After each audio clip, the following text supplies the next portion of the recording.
Welcome to the Birds and the Bees podcast. This is Braxton Dutson. That's the key. People aren't talking about it. Everybody needs to know that porn is not a documentary. It's not like if we don't talk to kids about sex and sexuality, they're not going to hear about it. They're just not going to hear about it from us. They have tons of questions, they just don't know how to ask them. All you have to do is be one chapter ahead. You don't have to know everything. Just one chapter ahead of wherever your child is. Welcome to Birds and Bees podcast, episode 16. Now, today's a really cool episode because I sat down with Shaun Miller, who is a researcher, and he has been looking into what creates, his research has been specific on sex education, implications of sex education, why people are for it, why people are against it. This guy does some research. So I'm excited I was really thrilled that he was in Utah at the time that I asked him to come on the show. So we actually got to do an in-person interview. And it was really great of him to come on the show. But we essentially end up talking about how to develop resiliency in young men, young women, specifically towards sex. Now we talk a little bit about resiliency, which has been a topic in schools that teachers are like, how do we develop this resiliency? Well, we started getting into the question of how do we develop sexual resiliency? You know, the way that that young women and young men can ward off these manipulation and aggressive pressures for sexual interaction. So how does someone decide that they don't want to have sex and not feel coerced into a sexual experience or be manipulated that way or have someone become aggressive and pressure someone to do something that they don't want? So we talk a lot about how we can go about doing this. And Shaun comes up with some great ideas about how to go about this. And we have a great conversation about building resiliency and sexual resiliency in home. We're excited that you're here for the show, and we would love to hear your thoughts on how you develop sexual resiliency for your kids, or even how maybe you develop sexual resiliency, or what would have helped you growing up to combat the manipulation or push back against people or situations where you felt pressured to do something that maybe you weren't particularly prepared to do or that you didn't want to and felt like you needed to. Give us a call at 385-449-1818.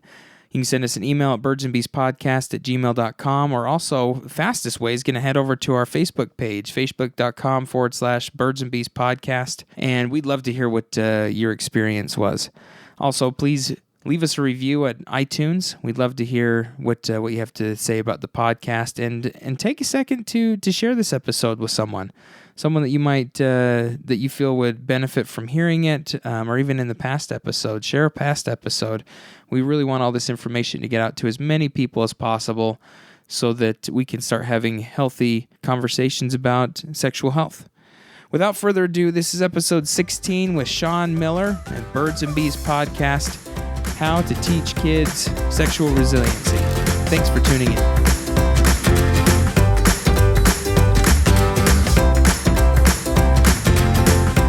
Welcome to the Birds and Bees podcast. I'm Braxton Dutson, and I'm here with Shaun Miller. Now, Shaun, where are you located at right now? Currently, I live in Milwaukee, Wisconsin. Milwaukee, Wisconsin. That's right. Wisconsin.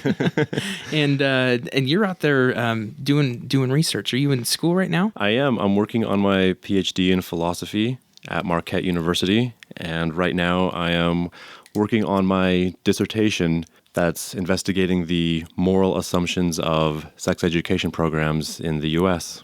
Whoa. Yeah, it's quite a process. That is quite a process. So the moral assumptions of sex education, is that starting with when someone says sex education in school, what the immediate, oh no, they're trying to teach my kids about condoms or that they can have sex whenever they want to? That's a main one, yeah. I take a look at various reasons or justifications that people would give for or against sex education. The typical example for abstinence-only sex education programs would be, this is going to corrupt my kids, or it's going to ruin their innocence, or they're too young to understand sexuality. And a lot of reasons to support sex education, something that they need to know because it's going to be a lifelong process that can help them in the future. It's going to help them with their well-being, and sexuality is an important aspect of their lives. And so we need to teach them those skills, not just reproduction, but things like consent and things like completely. Yeah. Consent's a big one. Obviously, avoiding negative consequences. But for my interest specifically, it's how to teach them or train them how to be a better sexual subject. At least that's how I framed it in my dissertation. Gotcha. So it's how to be able to be an overall sexual being Exactly. versus being just what you do with what's between your legs. Exactly. Yeah. Gotcha. Yeah. It's a full rounded look at sexuality rather than just the sexual act. And today, what we're going to be talking about, it sounds a lot like one part of that, which is sexual resiliency and how to support kids in building sexual resiliency in a world that, these kids need to, what would that be?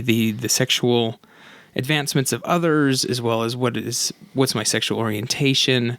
There's just so much that's involved besides who do I have sex with and when and how often. It's very much involved into what does my relationships look like? How does this work?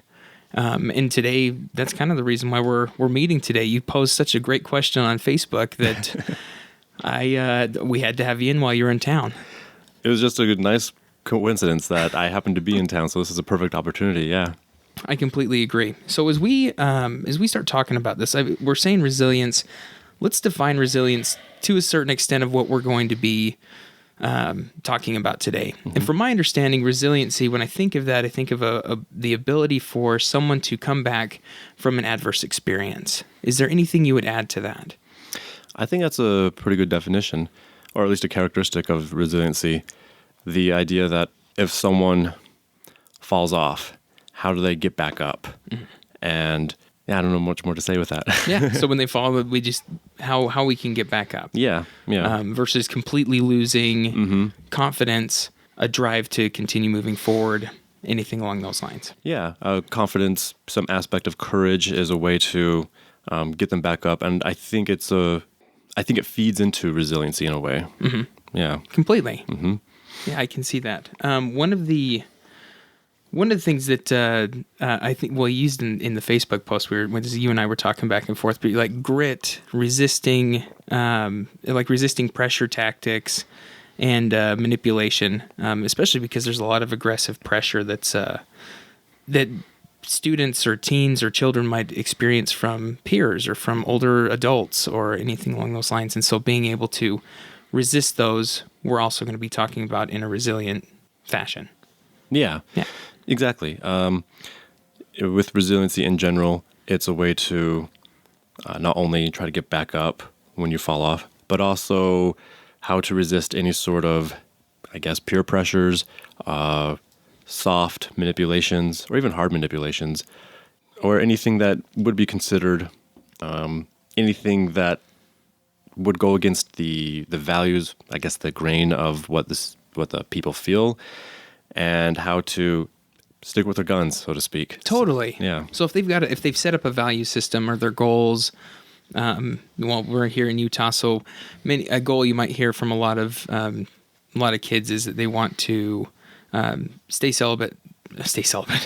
abstinent until they're married. Right. So like a marriage thing, and that could be a goal, or that could be the value that they hold and either want to stick to, or say they want to only have sexual experiences with someone that they feel truly connected to, or whatever that may be. Yeah. I can't remember where I read this study before, and I have to look it up again, but I've read somewhere that the one way that young people can stay true to themselves, I guess, and not fall into these pressures is if their parents, their family members teach them these certain values without tricking them into those values, without manipulating them into those values, so that eventually the people feel like those values are theirs, that they own those values instead of just happening to have those values. Oh, so developed instead of given. Yes. Okay. Yeah. And I'm not exactly sure how that is done psychologically, but that's one thing I've read about, yeah. Well, and it sounds a lot like no one really knows how resiliency is directly taught. Some of the articles that we were discussing and throwing back and forth, it sounded like even these teachers were like, resiliency, that we're trying to teach something you can put out on a test. And the other thing is, in recent years, teachers are like, we need to teach resiliency. We need to teach these kids that they can do hard things. How do we teach that? It's a really good question. And no one's been able to be like, oh, well, we do this. Yeah, it's tough. It's almost asking, how do you teach all these other psychological dispositions like courage? How do you teach that?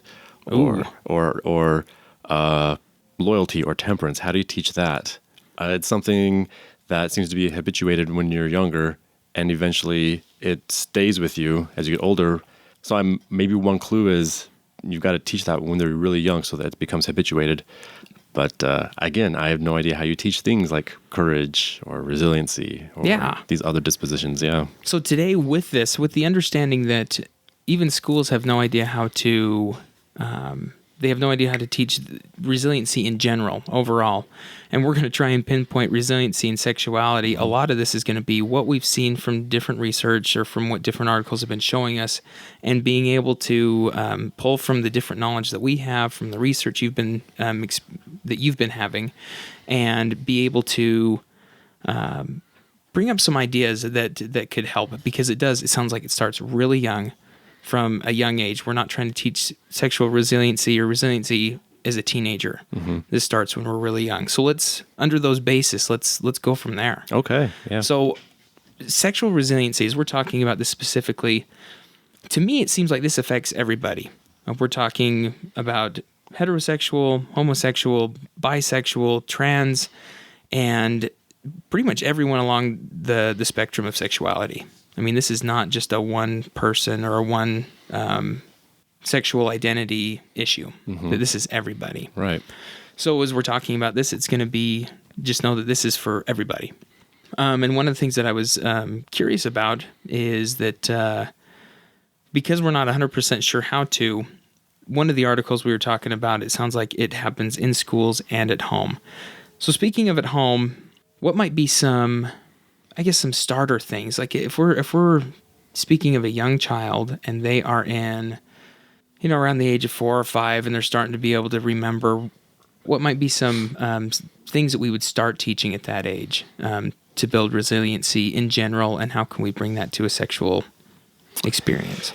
That's a good question. Off the top of my head, I think that if a 4 or 5-year-old fails at something, you could show them and teach them it's okay to fail that. It just means that we just have to work at it again or keep doing it.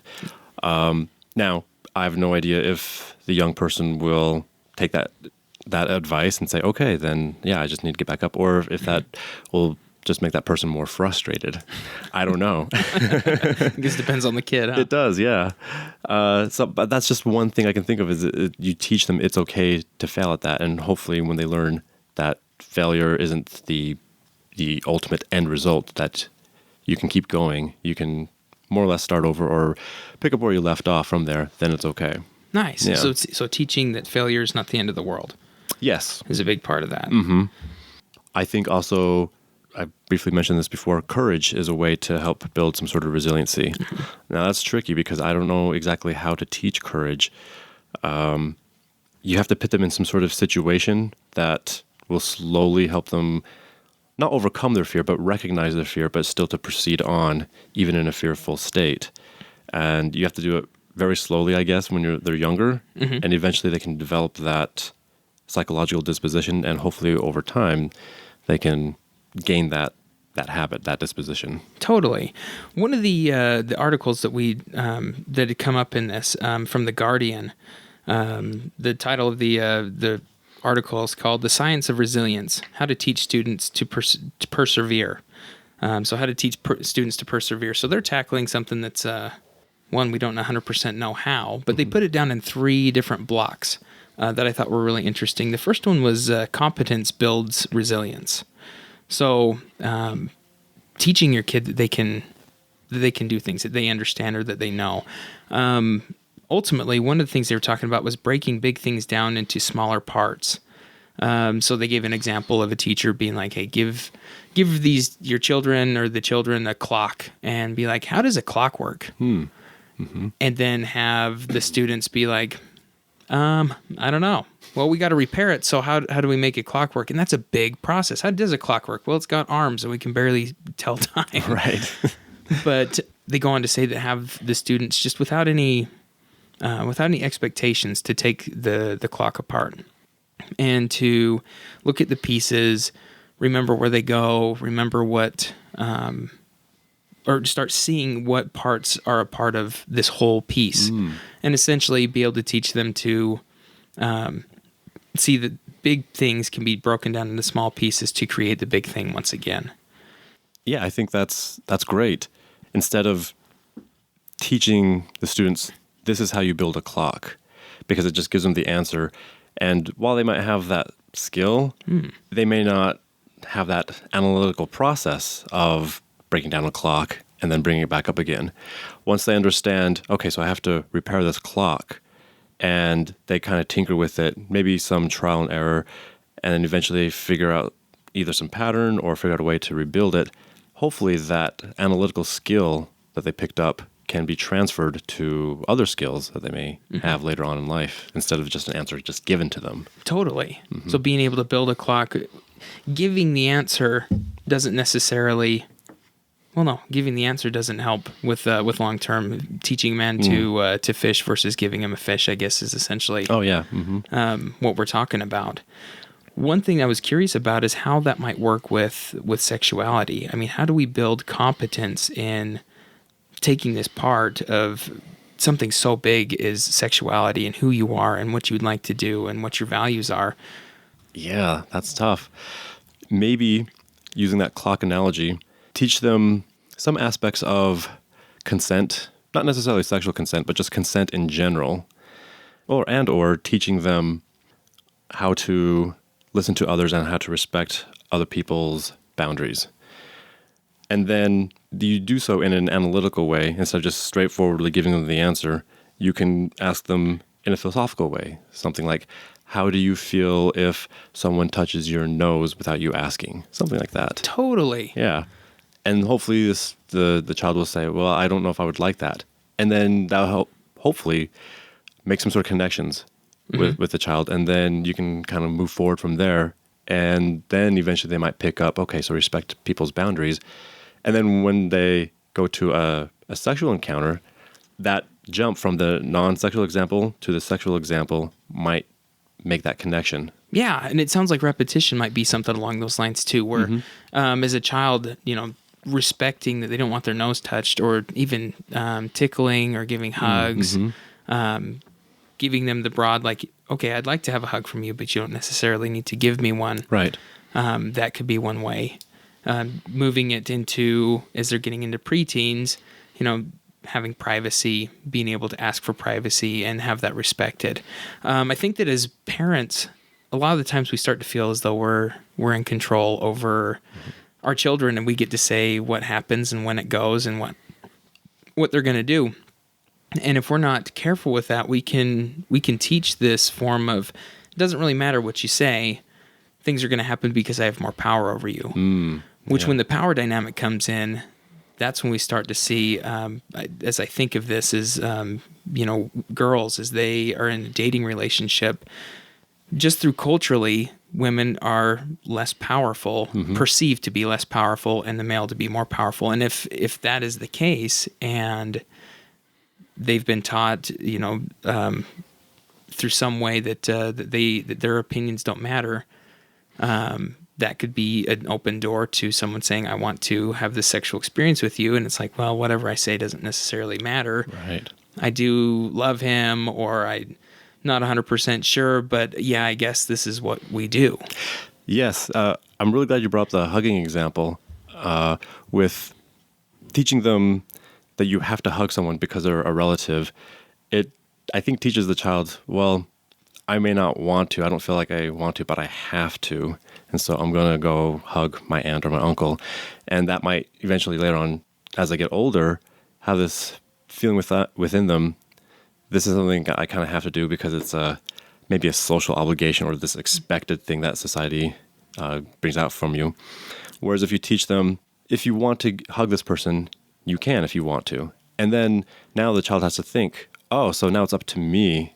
And usually with parents, you're right that they have power over them and trying to take care of them. But if you give the child the option, now the child has to think, oh, so now I've got to figure out, do I want to hug this person? Do I not want to?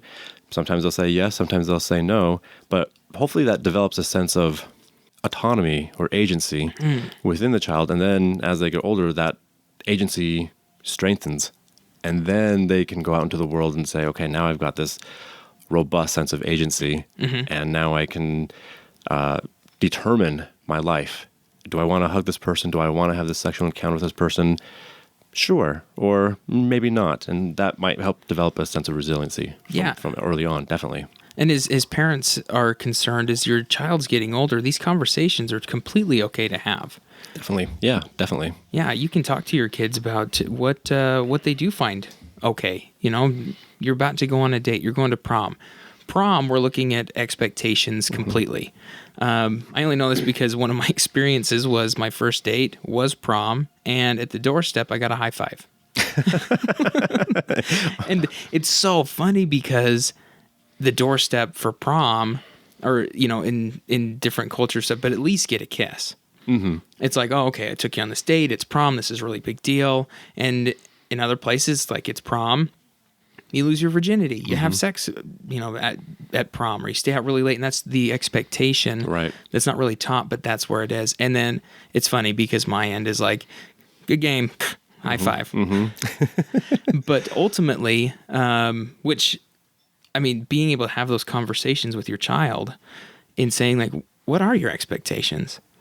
You know, if you've got a child that's going to prom, you ask him, what are your thoughts about what this means? You're taking this girl to prom, or you're taking this boy to prom, and you are not 100%, like, what's the end game? What are your thoughts? Well, I don't want to talk about this, Mom. I don't want to talk about this, Dad. But again, it brings it back to the autonomy. What do I want at the end of the night? Do I want to kiss? Do I want to hug? Do I want to have sex? And what are my values around that? And you as a parent can talk about what those expectations are, as well as what consent is. Your expectation of tonight may be, you know, to have sex. Mine was a hug. My intention for that doorstep was to go in for a hug. And I still have no idea how this happened, but it was going in for a hug, and we went and I gave a high five, and it was just like, and I was mortified because that was not what my expectation was. But in talking to your kids about this, how might tonight work? How are you going to communicate your wants and understand what their wants are? How can you respect the other person? And how can you respect your desires? If it starts going farther than what you want, will you give me a call? Who can you call? Who are these people? Because we're talking about being able to create healthy relationships. And in resiliency, we're seeing that people that have relationships or someone that they can turn to builds the resiliency. Yeah, I think that's great. I'm trying to recall this study, and I can't remember where it's from, but if parents have an open and honest communication with their children about sexuality, and they don't shut them down, and they can be open and honest, then the children can also respond back, but also not purposely either rebel against their parents' values or try to hide what they really want instead of going against what the parents want. Sometimes the children and the parents will disagree on what sort of expectations or values have, but I think the conversation is better than trying to force the I guess at this point, the adolescent, well, no, you're going to do this, or these are my expectations of you. And I think that just shuts down the conversation. Even the parents have they even realize that there's expectations surrounding prom night. There's this, I guess, stereotype of how the father will always talk to the man and saying, look, you bring my daughter home at this specific time, and no funny business or anything like that. And everyone knows what that means in a social setting. And instead, what if the conversation wasn't about, you're not going to do this to my daughter, but the conversation was, ask my daughter what she wants, instead of, whoa, I expect you to follow these certain restrictions. I don't have a problem going back to jail. Right. All the scare tactics that a lot of people view as kind of fun banter, but really it takes away any type of autonomy or choice from, in this heterosexual case, the female being like, I know you want to have sex with my daughter, and so I know if I let you, you will. Again, keeping her completely out of this. And so we're not teaching young women that, hey, guess what? If you don't want to have sex with him, no matter how much he spends on food, no matter how much of this, then you don't have to. And if that's not what your purpose is, that's not what it is. And then also being able to be the father and go, my daughter's a sexual human and I have my values, and communicating those values, not demanding them, but communicating them and giving them a reason why. Right. These are my values. I would really like for you to wait for someone. This is because, I found that a lot of people find a lot of happiness in this. There's a lot less drama. I don't want you to be hurt. Things along those lines. Being able to express that so they get to choose between values versus my dad says no, but I kind of want to. That's all you've got to go against if you're demanding things. Yeah. I think it also goes the other way around where they tell the daughter, no, you can't do this. But because it's expected that the boys will do it, sometimes the fathers will immediately just give condoms to the son without it even asking or giving questions. And there's also that expectation. Well, what if the young guy doesn't want to? What if he just wants to go to prom and have fun and go to the dance and hang out with friends, and at the end of the night, maybe a hug or a kiss or a high five. Or a high five. Right. And that's what he wants. But the father, maybe, depending, expects him to get laid that night. Be like, I've been there before. Right. I know what you're doing. Right. Yeah. And that expectation is also something that sets up problems later on. Yeah. Well, and even we've been talking more in the heterosexual field of things, but in young men or young women who are experiencing lesbian or gay or transgender, trying to express themselves, they're very vulnerable at those points in time to other people that are looking to exploit. And if you're there to help them identify, if your child's like, I'm gay, I'm lesbian, I'm not 100% sure what that means, I'm trying to figure all this out because it's so complex, and you have a conversation with them and help them understand that they can build their competence in it. It's like, you can be confident in that right now you don't want to have sex, or you do, but you only want this type, and teaching that you can say, I want to have this experience. Maybe I'm not ready for penetration right now, but I would like to experience making out with another boy or another girl, something like that. And that you can really, asking questions like, how is this going to work out for you? Like, what do you want to have happen? What makes it work? What do you want? All those things are very important to be asking your kid, because they get to have that. It gives them control over what they do want. And then also asking who's there to support you in your goals and desires. Can you call me as your parent? Can you call any friends? Is there a community support? Do you have support from the LGBT support center? Do you have anyone else that you can contact if you start to feel uncomfortable, or if you're not 100% sure? Like, maybe let's not go on any serious dates until you're ready to know what you do want, or to be with someone you feel comfortable with, so that you can explore and experiment with what is okay with you, and how do we build those relationships. Yeah. Yes. While you were saying that, I was thinking that in a heterosexual dynamic, trying to teach them these values or these expectations, and they don't have to follow these expectations. And if you don't feel comfortable about doing this activity, you can go to someone else. You can call them. You can seek out other resources to help them out. But when it comes to those in the LGBT community, it seems that that's a bit tougher. And that just made me think, does that mean that resilience and competency is going to be tougher to teach them, or there's a higher standard, a higher bar to reach for those in the LGBT community because of social expectations and the structures? That just makes it a little bit tougher for them to reach that resiliency. Very much so. Yeah. because there's not as much of a support system for it. Exactly. Yeah. Yeah. In fact, because they're a sexual minority, there's not as much that can be. It's harder. It's harder to reach out to someone because it might not be safe. Yeah. Yeah. So that's one of the unfortunate consequences is that it seems that there's a higher standard to reach Totally. for them. Yeah. And speaking of that, there was a research study that I was reading called The Conditions Under Which Growth Fostering Relationships Promote Resilience and Alleviate Psychological Distress Among Sexual Minorities. Applications of Relational Cultural Theory. So, in a nutshell, what are the conditions that grow relationships and promote resilience? And what they found in this research was that out of 661 sexual minority individuals, they were able to see that the person that was a sexual minority, if they had a friend, someone that they was close to, they could confide in, they could talk with, they had low internalized homophobia.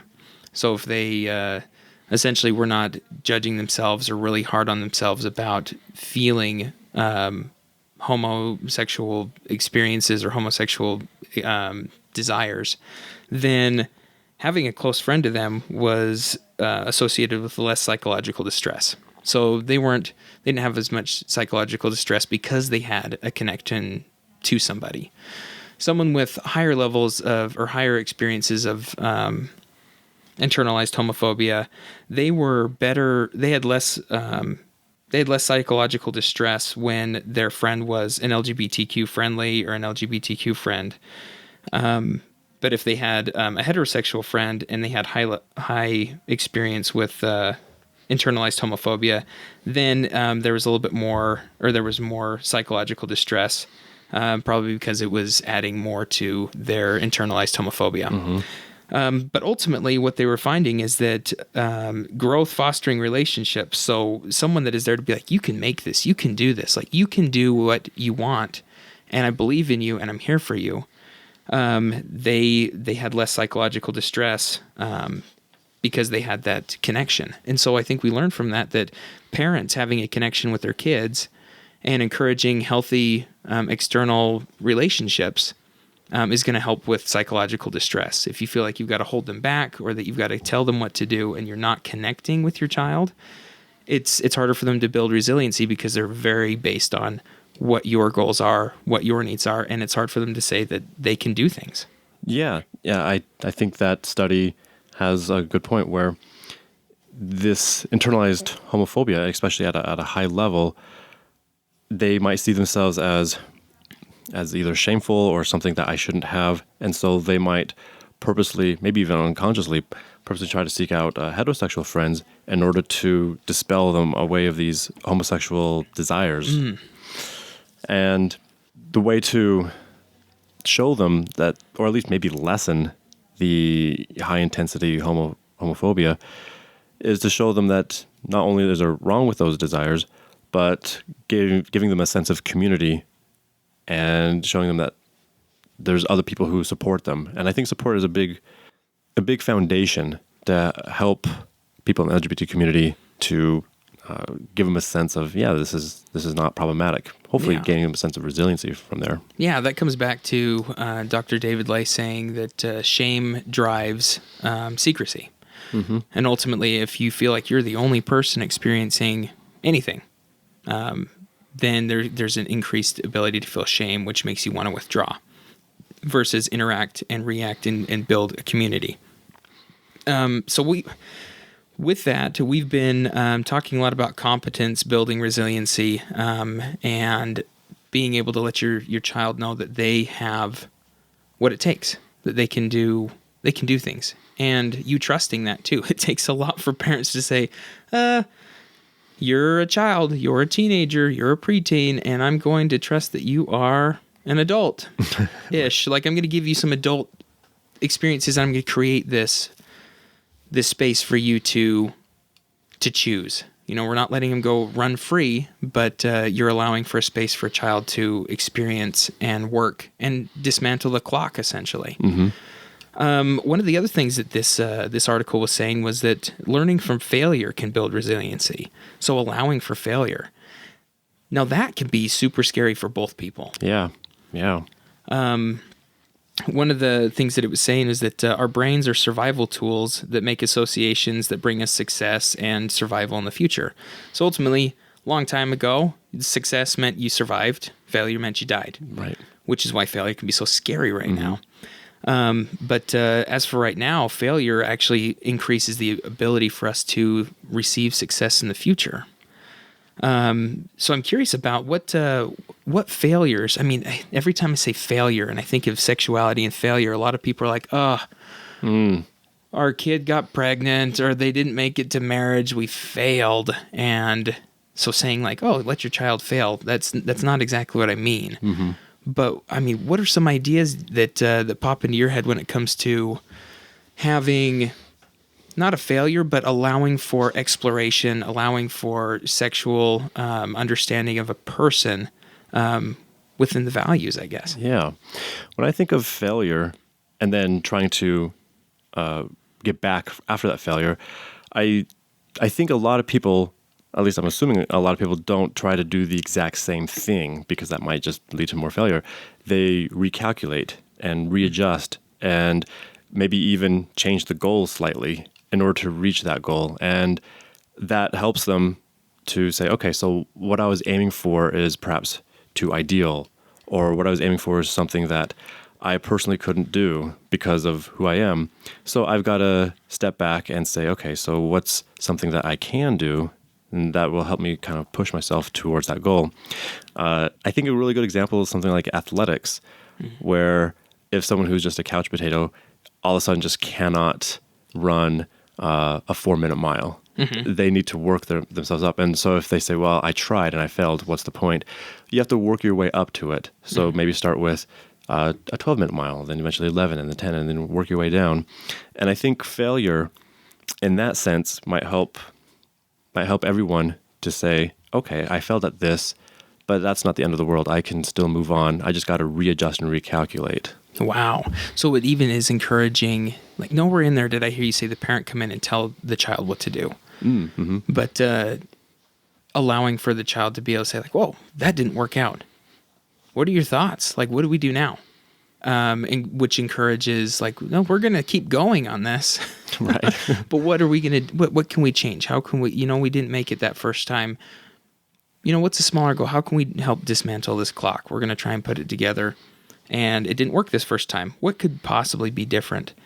And as you were saying that, one of the things that I started thinking about was when we talk about, or whenever I hear teenagers, because I work with a lot of teens, they come in and talk to me, or even in certain situations, I'm thinking of my brother. I won't say his name or anything. He probably doesn't even listen. But he, one of his first experiences with kissing, there was this girl at school. He kissed her, and I guess the kiss turned into a makeout.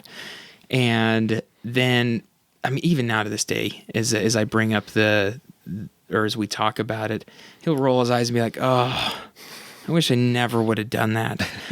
And that's a perfect experience for him to have. So I'd ask him, like, what would you have changed? He's like, well, this girl, I thought that she liked me, and really she was just kind of making out with everybody, and I didn't really know that. My friends were saying certain things, and I was just really excited about getting my first kiss, so I was just amped. Mm-hmm. And a lot of teenagers say that. It's like, oh, my first experience was kind of like I was really looking for, and they were looking for something else. And that's a perfect time to not shame them for being like, see, I told you never make out with anybody. Right. Mm-hmm. But saying like, what was different? How if you could go back and change a little bit of it, what would you do? Well, I'd have gotten to know them a little bit better. Oh, so you value knowing a person before you interact with them sexually. Boom, you've taught a value. Mm-hmm. And them going, yeah, okay, I can. Yeah, next time I want to kiss someone and I like really want to, maybe I'll ask them a little bit more questions, or I'll get to know them a little bit better.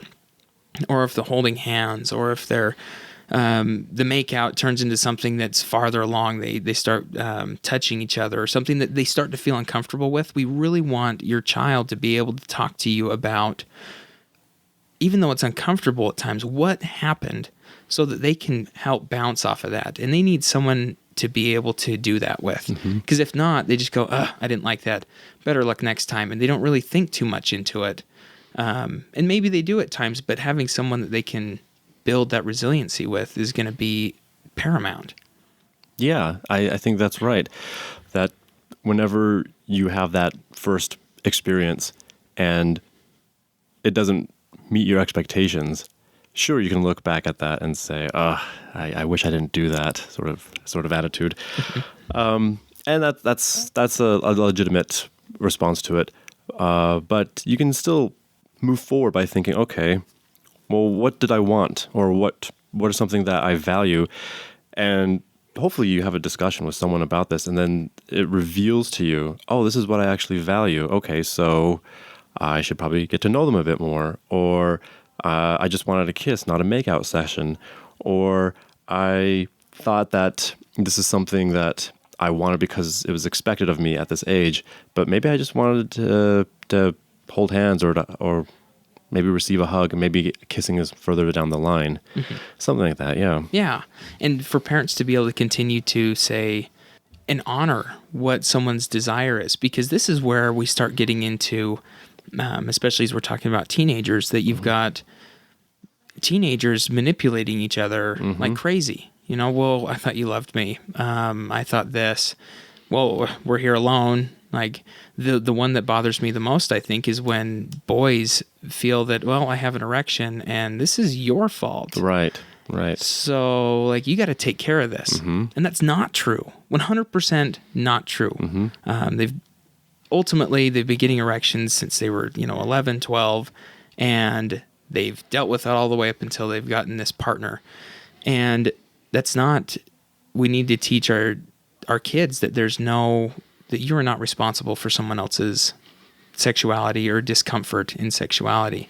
And by doing that, you can allow them to say, like, if someone is pushing you, leave. You can go. You can leave. You can say no. And if that is not being respected, they're not respecting you.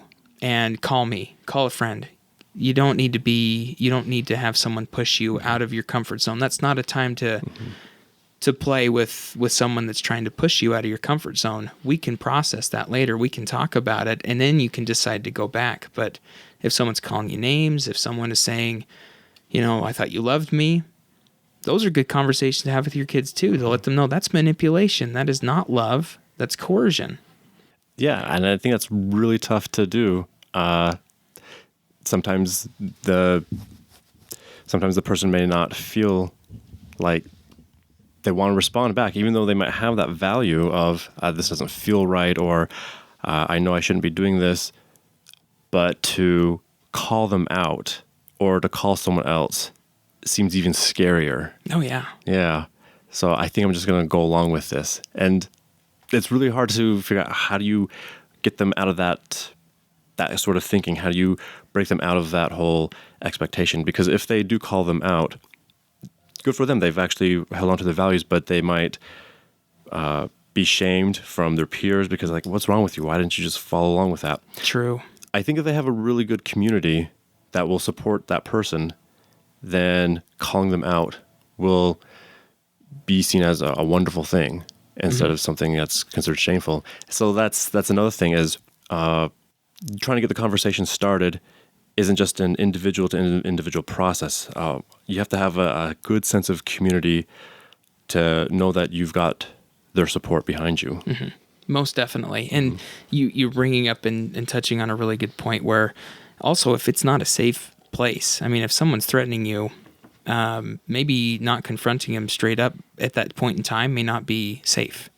And talking to your kids about ways to be safe and to keep themselves protected to a certain extent. And I know a lot of parents move into I'm going to teach them karate, or we're going to get them self-defense courses so that, my daughter's not going to get raped or sexually assaulted. And it gets a lot more nuanced than, when they're out in the parking lot, she can, go to the octagon with this stranger.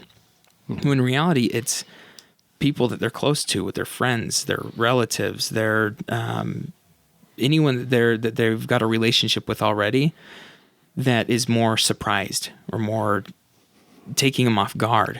And so I think with learning from failure, as we're talking about it, that we can't say, well, I'm going to fix it so it's not a failure. I'm not going to teach them. Ultimately, what we found is that in teaching karate or teaching self-defense courses and thinking that is the fail-safe to sexual assault brings on more shame if a sexual assault does occur. Because then they're like, I should have done jujitsu and karate, and the fight, flight, or freeze or befriend scale comes in, and then they do something they don't want to do, or they freeze, or something happens, and they're like, I knew karate. Why didn't I just beat him up? Right. Yeah. And I think there's an unfair system where we usually teach the woman, self-defense, or you have to have some sort of pepper spray, or you have to hold your keys a certain way so that you can defend yourself. But we really don't teach the guys, listen to what she's saying, listen to the no. We always hear yes means yes, and that women should have the courage to say no. But I haven't encountered much research that suggests how to teach men how to take the no, or how to understand the no. So whenever we're teaching young women all these defense mechanisms, or all these different ways to make sure that they're not taken advantage of, it seems that it still reinforces some type of, I guess, victimology, where they are always going to be as the default victims. That's why they got to protect themselves, but doesn't really reach out to the men to say, you've got to understand consent, you've got to understand the no. And going back to resiliency then, it seems that whole setup is teaching the woman, this is how you be resilient, and then the men have some sort of default standard where they don't teach the men anything, at least very minimally. So it teaches both men and women unfair scripts of how to be resilient or not. Yeah. And this all can start up in the home, where being able to stand up for sexism, or when women are put under this, women are bad drivers, or things that a lot of people tend to just laugh at, like, haha, we really know that that's not the case, but some people don't believe that way. And in all fairness, every time a young girl is hearing that, it's internalized. Kids are basing how safe the world is, what the world is, off of you as an adult. And if you're laughing it off that girls are sissies, and they don't know how to drive, and they're just so emotional, and that you're not respecting what their wishes are, they grow up thinking, well, this is just how life is. And so if you want your child to not experience, or to be able to stand up and say, this is my value, this is what I want, we need to start respecting our kids at a younger age and teach them, you can tell me things and I'm going to respect it. Or we're going to have a conversation about it, like, you have to do homework, but I will respect that you don't want to do homework.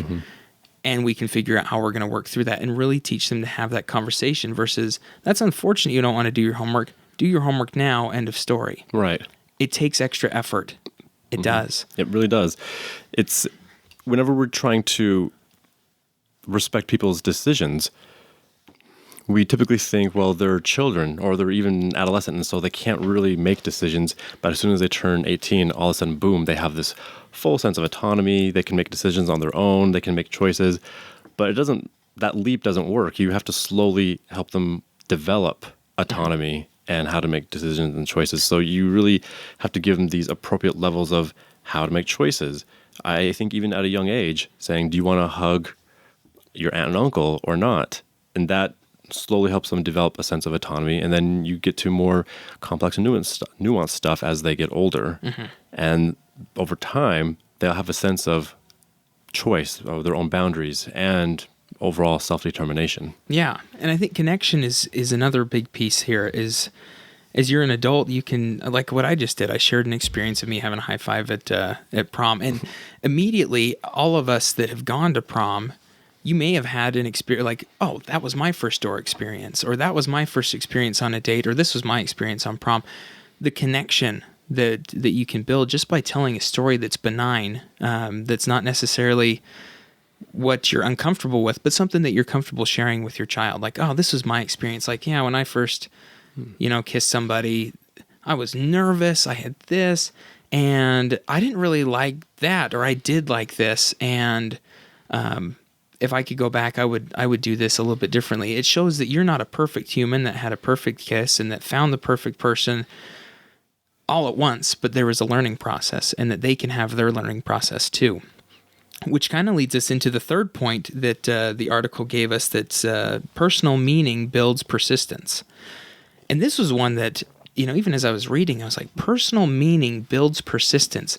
That's kind of hard to relate back into maybe a sexual resiliency piece. The only thing I could think of is building personal values will build persistence. So if they have a goal, if your child's got a goal sexually, or your child is taught values, you're teaching values within your home in a non-shaming way.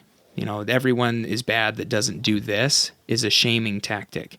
But saying, hey, in this house, we've found that it's more loving if you do this, or that it's that sex is an important part of life, and that you share that with someone that you love, that you don't do it before the age of 14 because it's illegal.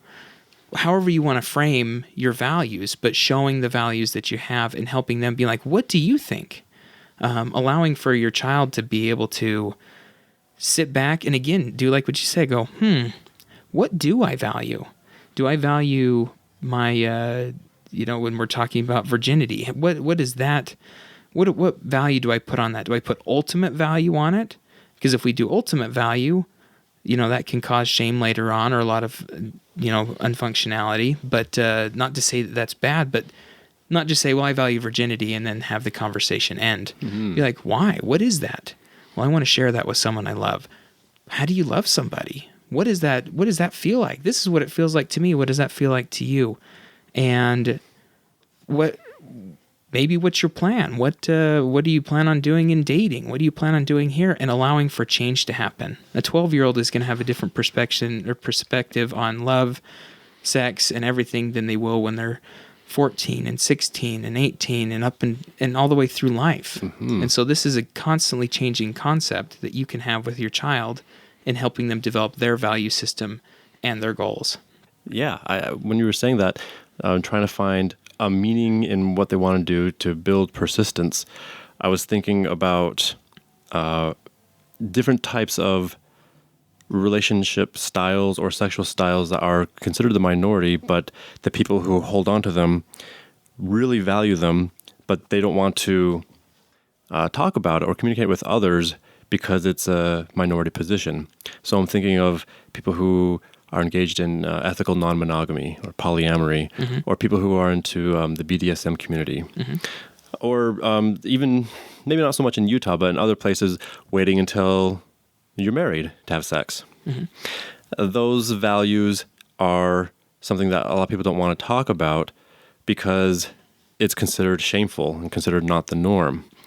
But if you teach them, if that's the value you have, let's explore that and see if that value is something that is truly yours, that you can authentically own, or if it's just something that's given to you. And if they find that it's authentically theirs, then it's incorporated into their principled beliefs, and then they can act on those principled beliefs. And then I think that gives them a sense of meaning, a sense of purpose, by having those values that are truly theirs instead of something that's kind of given to them. Rather than just parroting those values. Yeah. And they can hold stronger to it than just having a memorized sense of what your values are. That's, as you bring up the BDSM community, one of the things that I found that I wish every relationship would bring into that the BDSM community highly values is the communication prior to any experience. And so often teenagers and parents, everybody that I talk to, has this perception of like, well, if we ask, if we have communication about it, it totally kills the mood. Right. Or like, I remember around the time that this high five happened in prom, that when I was so nervous about being on dates with girls. I was like, well, what do you do? And there were so many people that were willing to give me like the rules of dating. Always ask her for this. Never do that. Never ask her for a kiss. Do that. Never do this. Always do that. And there's just rules that were given to me. It was like, oh, okay, I can follow those. But ultimately, being able to bringing it back to the BDSM community at the very beginning, before any play happens or before anything goes on, there's a communication that happens that is like, what is on your whitelist? What's on the blacklist? Like, what are we going to do? Whitelist meaning like, these are the only things I want to experience, nothing else. And a blacklist would be something like, these are the only things I don't want to experience. Anything else is on the table. Okay. And so I encourage couples, individuals, teenagers to create their whitelist. When you're on a date, right before going on the date, have a conversation with the person you're with, or with a friend, or with, your parents, and be like, what is my intention for this date? Well, I really want to give him a kiss at the end of the night. Okay. And is there anything else? Like, what if it starts to move farther? I don't want that to happen. Okay, you don't want that to happen. You just want a kiss tonight. What about hand holding? I just want hand holding's okay. And explore that with them. What do I want tonight? What do I want in all of this? And allowing them to set up their whitelist of, these are the things that are on the table, nothing else. As pressure's starting to come in, no, sorry, that is not on the table. I think that's good. Do you also think that it can be somewhat flexible in that some things that are on the whitelist or blacklist can change over time? And even during that day, their expectation was, I'm going to kiss that boy tonight. But maybe the date goes sour and they're thinking, oh, maybe I don't want to kiss that boy now. Yeah, ultimately, it can always change. The thing that I have understood is that once in like the community and things like that, and I this is just from my understanding, but once the play has started, or once the scene is starting, you may have your whitelist, and at any given time you can, that's where like the safe word and everything comes in. It's like, actually, this is a little bit too much, but if it starts moving toward, it does not go towards the blacklist. Like, it is not like, okay, now I want you to do this, and then going against like, oh, okay, well, I'm going to try this anyways, because then what's the point? We start making more of a gray line. It's like, well, maybe next time. We don't play with anything that's outside of the whitelist, but anything on the whitelist can be taken off. I see. Yeah. Great. Yeah. Thank you for asking that. That does. Yeah. Definitely. Sure. Yeah. Yeah. I think it's important to have an understanding that just because it's on the list, it's not set in stone. Yeah. 100%. Yeah. I want to kiss this person does not mean, oh, I want to, so I have to. Right. Exactly. But also knowing that, your boundaries have been set, and those boundaries can move in or out. And like you said, it goes sour. Be like, I am not holding this guy's hand. He's a creep. Right. Or he totally said something I don't like, and I'm not in the mood to do, any type of hand holding. Take me home. Exactly. The date can end. Yeah. So, but that's what that was kind of the thing that I was thinking of when it's like personal meaning builds persistence. But when they are actually apart, or they're not parroting, then you're going to find that they hold to their sexual values more. And that when someone's trying to push those, they can say, no, sorry. Yeah. It's not what I want. I was thinking of an analogy where someone who perhaps starts becoming a vegetarian, they might have a really hard time just getting away from meat because they're so tempted to it, and they've been living an omnivorous lifestyle for a long time, that meat is very tempting. But over time, maybe they've incorporated their vegetarian habits, so that's become a principled belief where now they can own it, that eating meat doesn't even come onto the radar anymore. And they've held that value, and they consider that some sort of meaning to their life, and they can easily persist through that life, just resisting meat. And I think the same can be said with sexual values, that if those values are incorporated in them and they hold on to them authentically and they're principled in their life, then they can easily persist other activities that they don't want to do, even if they're pressured into it. And then they can just easily resist those types of attitudes. Definitely. And I think the caveat to all this too, and we are talking specifically about sexual resiliency and being able to resist the pressure tactics of other people, manipulation and aggressive pressure, so that your kids can recognize when those are happening. This by no means is a fail-safe for sexual assault, right? For any type, for rape, for sexual assault, for molestation. Those are acts of power. Those are, you're dealing with someone that is forcing a sexual act happening, and this is not in any way meant to be a way for you to teach your kids so that they won't experience sexual assault later on. This is something that if a sexual assault does occur, they're going to be more, if they've had these conversations with you and you are open with this relationship with them, they're more likely to come to you for support.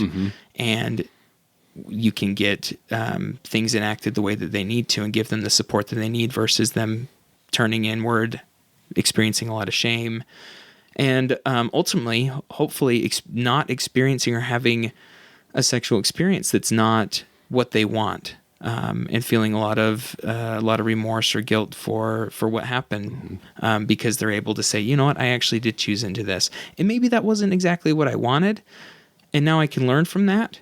But they were in there with their other goals or whatever goals that they had, and that they can continue moving forward, that sex doesn't have to be a bad thing, or that relationships don't have to be a bad thing, and they don't need to be pressured in any of this. Right. But I guess in overall, just to cover up what we were covering, competence build resiliency, learning from failure, learning from other people's experiences, and building persistence with their values. Those three things, even though we don't have an exact, this is how you teach resiliency, or this is how you teach sexual resiliency, with connection, you having this connection and open communication with your child is going to support them in owning what they want, how they would like it, and what they'd like to experience, which is going to ultimately help them avoid unwanted sexual experiences as they're navigating this life. I think communication is a big component, that if there's some sort of assault that happens and they don't have a support system, then they'll just be internalizing all that discomfort, all that shame, and all of that turmoil, and they might feel guilt. They might think, oh, this was my fault. This was something that I could have prevented, but I didn't. And if they have some sort of support, I think that helps them mitigate some of that shame and guilt. And if they have a community that helps them out, then they can more or less not really bounce back, but a sense of trying to move forward from that experience. Yeah, most definitely. Thank you so much, Shaun, for coming on here and exploring all of this, the nuances in the research you've been doing, as well as in how to help us better communicate with our kids to help them get these. Well, thank you for having me. This has been truly wonderful. Yeah. If people want to find you, I know you've got this really cool Instagram page. Right. Yeah, my Instagram page is Coffee and Research, which is one word. And I read or research what I'm reading at the moment, and I pose it with a coffee beverage at various cafes that I do. And I try to intersplice that with what I'm thinking in that book at that moment. Yeah, it's really cool. I follow it, and you've got there's different pastries, there's different coffees, right. and then there's this book. And I'm like, I should read that book. And it's all on human sexuality and sexual education. And so there's, any questions that you have for Shaun, you can always get on there and ask him. It's a cool place to follow. Most definitely. If anyone wants to get in contact with you about your research or what you're doing, is there a way that they could get a hold of you? Yes, I have a blog, which is shaunmiller.blog.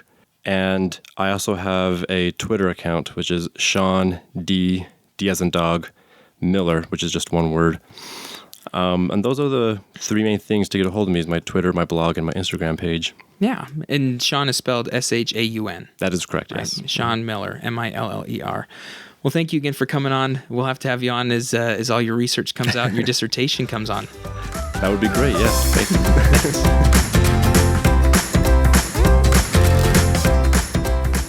you. This has been another episode of the Birds and Bees podcast. Thank you for tuning in. If you have any questions about the show, comments, or questions you would like addressed in another episode, please give us a call at 385-449-1818. Leave your voicemail and your question, or you can also email us at birdsandbeespodcast@gmail.com or visit us online at birdsandbeespodcast.com.